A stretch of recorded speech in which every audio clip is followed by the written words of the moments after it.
since nabanggit mo na lang rin lang na yung pagpangalaga sa lahat ng miyembro ng Senado ay isang tungkulin ng Senate President. I just would like to bring to the attention of the Senate President. I came across with the news.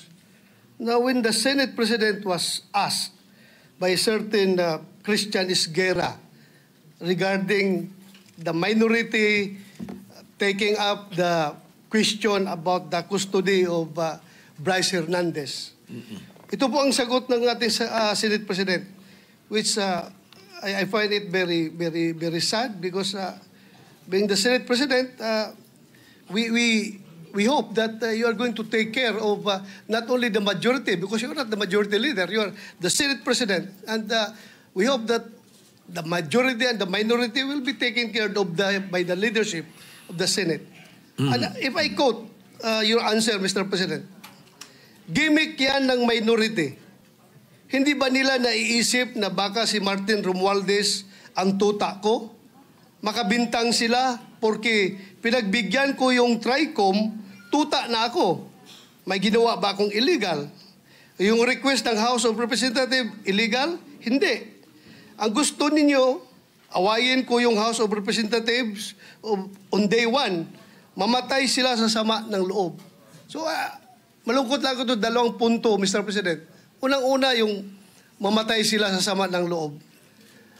Kami, Mr. President, hindi mo po kami mapatay sa sama ng loob dahil hindi na po masama ang loob namin dahil tanggap na namin na kami ang minority. Ang kinasama lang ng loob namin is bakit kailangan pang patayin kami sa sama ng loob?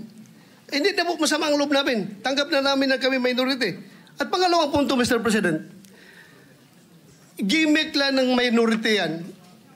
Ang Senado po, hindi po ito noon-time TV show na puro gimmick ang ating tinitikap dito. Kami po ay nag-raise dito ng legitimate issues which requires legitimate attention. So, Mr. President, ako po ay nalulungkot which brings me to my parliamentary inquiry, Mr. President, na yung si Bryce Hernandez, yung kanyang kustodiya was transferred, physical custody, I'm talking about physical custody, was transferred from the Pasay City Police Station to the Senate Sergeant at Arms room. Through yung from correction, from Camp Crame to Pasay, it was done through plenary action.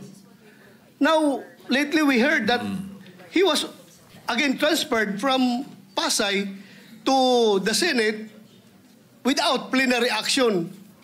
This is my parliamentary inquiry. Kung is a parliamentary action can be subverted by an action which is not a parliamentary action? Yun lang tanong ko. Matter of procedure lang, Mr. President. Dahil kung ganun, kailangan klaruhin natin yung ating rules. Thank you, Mr. President. Before I recognize the Majority Leader to place on record the recommitment of Mr. Hernandez, when I said mamatay sila na sama ng loob, we were addressing the trolls. Because it was the trolls who were saying something to that effect. Na misunderstood nila completely. No? I'm not supposed to do this. I'm not supposed to answer you here in the rostrum, but I cannot help but do that because you took the floor and parang sinisita mo yung Senate President, which is very unparliamentary. But nevertheless, I will answer you. Ano?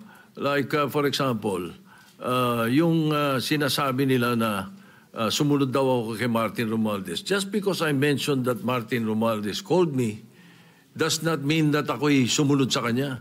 The request was coming from the House of Representatives. And the request was to retain Hernandez in the Congress. At doon ako hindi pumayag. Is that being tuta? So you cannot help but also think na sasama ang loob ko pag binibintangan ako ng salita. Hindi po ba? So, ayun. Anyway, mabuti na yung masagot natin yan. At sinasabi ko sa kanila, yung mga trolls, yung mga sinasagot namin.